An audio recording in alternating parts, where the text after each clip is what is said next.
Chapter 1, The Unseen Beat.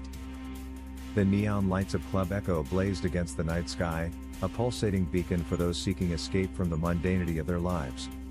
Inside, the music throbbed like a living heartbeat, its heavy bass vibrating through the walls and floors.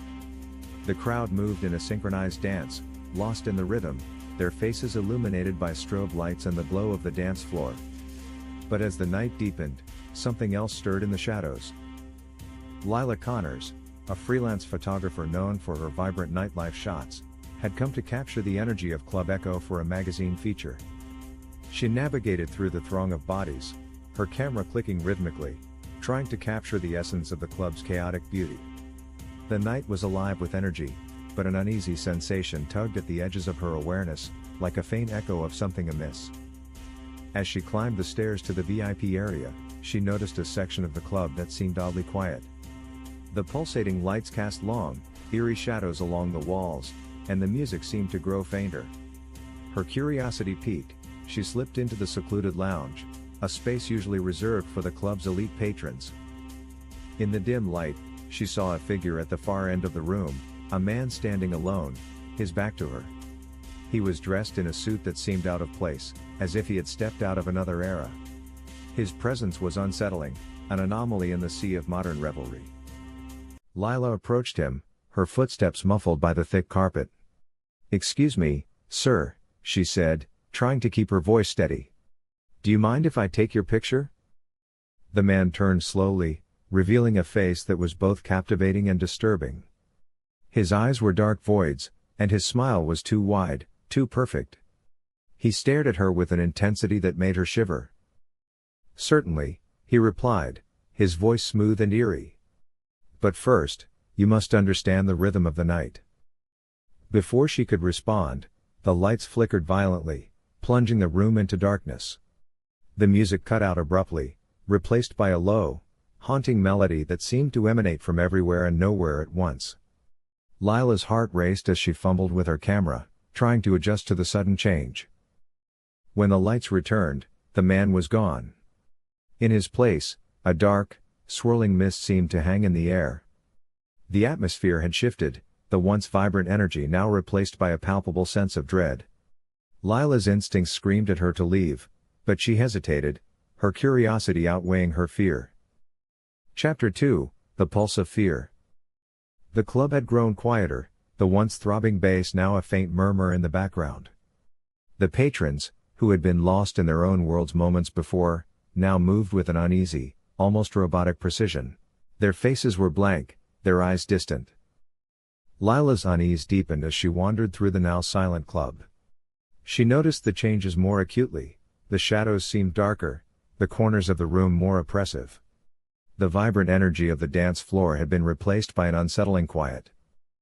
She decided to investigate further, her camera at the ready. The hallway leading to the basement had always been a part of the club's mystique, rumored to be off-limits for a reason.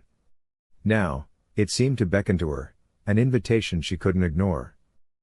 Descending the stairs, Lila felt a chill in the air, colder than the rest of the club. The basement was a labyrinth of old storage rooms and forgotten equipment. The faint glow of emergency lights cast eerie shadows on the walls, and the air was thick with dust and an unidentifiable odor. At the far end of the basement, Lila found a door slightly ajar. A dim light flickered from within. She pushed the door open, revealing a small room filled with old records and discarded equipment. The walls were covered with strange symbols, drawn in what looked like a dark, dried substance. The flickering light came from an old record player, its needle moving over a vinyl that seemed to play the same haunting melody she had heard earlier. Lila approached it, her eyes drawn to the patterns on the walls. They seemed to pulse with a life of their own, throbbing in time with the music. Suddenly, the door slammed shut behind her, and the room was plunged into darkness once more. The music grew louder, more frantic. Lila's heart pounded as she fumbled for the door, but it wouldn't budge. Panic set in as the shadows seemed to close in around her. The whispers began then, faint at first but growing louder, echoing in the confined space. They spoke of rituals and sacrifices, of a darkness that thrived on the rhythm of the night. Lila's breath came in ragged gasps as she tried to make sense of the words, But they were too fragmented, too chaotic. When the lights finally flickered back on, Lila was alone. The symbols on the walls seemed to have shifted, forming a new pattern, a symbol of an eye within a triangle, surrounded by swirling lines. The record player had stopped, the needle resting silently on the vinyl. Chapter 3, The Dance of Shadows. Emerging from the basement, Lila was greeted by a scene of utter normalcy. The music had resumed, the patrons were dancing with their usual enthusiasm, and the club's energy seemed to have returned. But something was different. The patrons' movements were more erratic, their faces more contorted, as if they were struggling to maintain their composure. The figure in the suit was nowhere to be seen, but the feeling of dread lingered. Lila's attempts to find him proved futile, he seemed to have vanished, leaving no trace behind. Her mind was consumed with the eerie experiences of the basement, and she struggled to focus on anything else. The clock struck midnight, and the atmosphere in the club shifted once more. The music changed to a slower, more haunting tune, the lights dimming to a low, pulsating glow.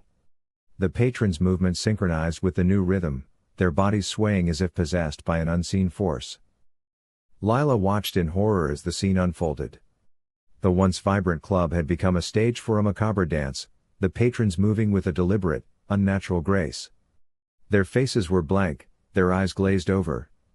The entire scene seemed to pulse with a dark, rhythmic energy. In the center of the dance floor stood a figure, dressed in a dark suit, his face partially obscured by the low light. The same man she had seen earlier. He watched the dance with an expression of satisfaction, his eyes glowing faintly in the dim light. As the music grew louder, the dance became more frenzied, the patrons moving with increasing intensity. Lila felt a growing sense of vertigo, as if the very floor beneath her was shifting. The room seemed to spin, the shadows lengthening and twisting in time with the music. Desperate to escape, Lila pushed her way through the crowd, her heart racing. The air felt heavy, thick with an oppressive force that seemed to resist her every movement. She fought her way toward the exit, but the path was obstructed, the crowd closing in around her. She caught sight of the man in the suit again, his eyes locked onto hers. A chilling smile spread across his face, and the room seemed to tilt as if he was the one controlling the rhythm of the night. Chapter 4, The Rhythm of the Damned.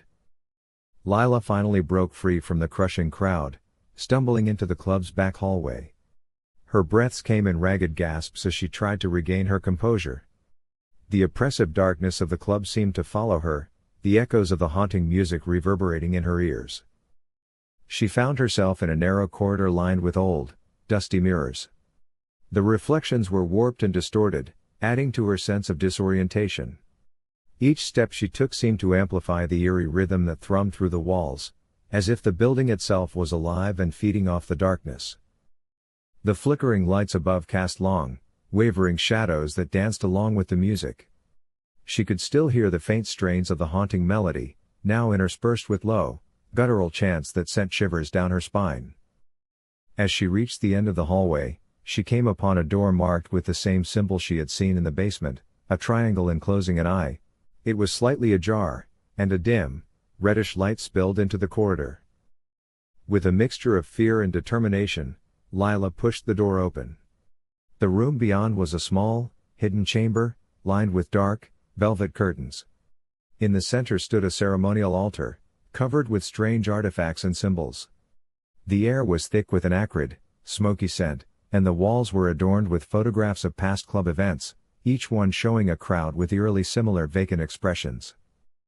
The room was illuminated by a single candle, its flame casting eerie shadows that seemed to move on their own. At the altar's center was a large, ornate book, its pages filled with cryptic symbols and drawings of grotesque figures. The book seemed to pulse with a dark energy, its pages rustling as if a ghostly hand was turning them. Lila's heart pounded as she approached the altar, her eyes drawn to the book. She reached out to touch it, but as her fingers brushed against the cover, the shadows around her began to writhe and twist. The whispers grew louder, more insistent, urging her to read the book, to understand the dark secrets it held. Suddenly, the door slammed shut behind her, and the room was plunged into darkness once more. The music outside grew louder, a cacophony of distorted sounds that seemed to drown out everything else. Lila's breaths came in shallow gasps as she fumbled in the dark, her hands finding the book once more. The whispers were now a deafening roar, and the shadows seemed to close in around her. She could feel a cold presence brushing against her skin, its fingers icy and spectral. Desperately, she opened the book, her eyes scanning the symbols and words that seemed to writhe on the pages. The text spoke of a ritual, a dark ceremony that bound the souls of the living to the rhythm of the night. It described how the club had become a vessel for an ancient, malevolent force, feeding off the energy of its patrons. The music, the dance, it was all part of a sinister plan to perpetuate the cycle of darkness. Lila's hands shook as she read, the full horror of the ritual dawning on her. The force that had taken over the club was not just a presence but a living entity, one that thrived on the souls it ensnared. She needed to escape, to warn others, but the darkness seemed to pull her deeper, the shadows becoming more aggressive. Chapter 5, The Final Pulse. With the last of her strength, Lila managed to close the book and push it away from her. The shadows seemed to recoil, as if the act of closing the book had weakened their grip. The oppressive force in the room lessened, allowing her a moment of clarity. She stumbled back toward the door, her hands groping in the dark for the handle. The music outside had reached a frenzied crescendo, the beats growing more erratic and chaotic. It was as if the entire club was caught in the grip of a final, desperate dance. With a final surge of adrenaline, Lila flung the door open and burst back into the hallway. The club's lights had returned to their normal intensity, and the patrons were dancing with wild abandon, their eyes vacant yet filled with an unsettling fervor. Lila pushed through the crowd, her movements frantic as she made her way toward the exit. The oppressive force seemed to follow her, the shadows stretching out as if trying to drag her back. Her mind raced as she fought her way through the throng, her heart pounding with a mix of fear and determination. As she reached the front door, she glanced back one last time. The man in the suit stood at the edge of the dance floor, his eyes glowing with an unholy light. His smile was cold and triumphant, as if he knew that the ritual was complete, and the cycle of darkness would continue.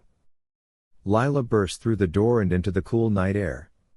The club's neon lights flickered behind her, casting an eerie glow as she ran down the street. She didn't stop until she was far away, her breaths coming in ragged gasps, her mind reeling from the night's events. As she looked back, she could see the club's lights fading into the distance, swallowed by the darkness. The haunting melody still echoed in her ears, a reminder of the sinister forces that thrived on the rhythm of the night. The midnight pulse had claimed another victim, but Lila had escaped, carrying with her the knowledge of the darkness that lurked beneath the surface of the club's pulsating facade.